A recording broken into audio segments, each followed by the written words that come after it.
திண்டுக்கல் மாவட்டம் நத்தத்தில் புதிதாக கட்டி முடிக்கப்பட்ட நாடக மேடையை அதிமுக முன்னாள் அமைச்சர் நத்தம் விஸ்வநாதன் திறந்து வைத்தார். நத்தம் அருகே உள்ள சிரங்காட்டுப்பட்டி ஊராட்சி மங்களப்பட்டியில் சட்டமன்ற உறுப்பினர் மேம்பாட்டு நிதியில் இருந்த 10 லட்சம் ரூபாய் மதிப்பிலான புதிய நாடக மேடை திறக்கும் நிகழ்ச்சி நடைபெற்றது. இதில் அதிமுக முன்னாள் அமைச்சரும் சட்டமன்ற உறுப்பினருமான நத்தம் விஸ்வநாதன் கலந்து கொண்டு புதிய நாடக மேடை கட்டடத்தை திறந்து வைத்தார். நிகழ்ச்சியில் கழக நிர்வாகிகள் பலர் கலந்து கொண்டனர். கடலூர் மாவட்டம் பண்ருட்டியில் பேருந்து நிலைய விரிவாக்க பணிக்கு வியாபாரிகள் எதிர்ப்பு தெரிவித்து கட்டட பணிகளை தடுத்து நிறுத்தினர். சுமார் 4,80 லட்சம் ரூபாய் மதிப்பீட்டில் கடலூர் பேருந்து நிலையத்தில் விரிவாக்க பணிகள் தொடங்கப்பட்டுள்ளது.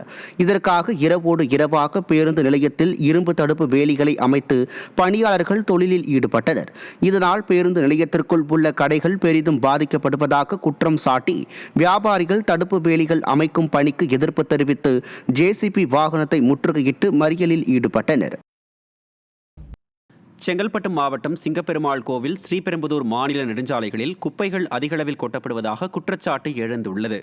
கொளத்தூர் பகுதியில் உள்ள அரசு மேய்க்கால் புறம்போக்கு இடத்தில் தாம்பரம் மாநகராட்சியில் இருந்து குப்பைகள் லாரிகள் மூலம் கொண்டு வந்து கொட்டப்பட்டு வருகின்றன.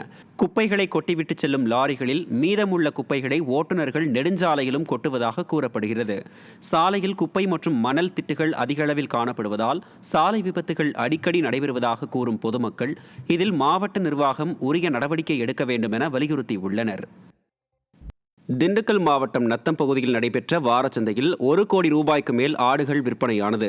ரமலான் பண்டிகையை முன்னிட்டு வாரச்சந்தையில் ஆடுகளின் விற்பனை களை கட்டியது. மேலும் வழக்கத்தை விட 2000 முதல் 3000 ரூபாய் வரை கூடுதல் விலைக்கு விற்பனையானதால் விவசாயிகள் வியாபாரிகள் மகிழ்ச்சியடைந்தனர்.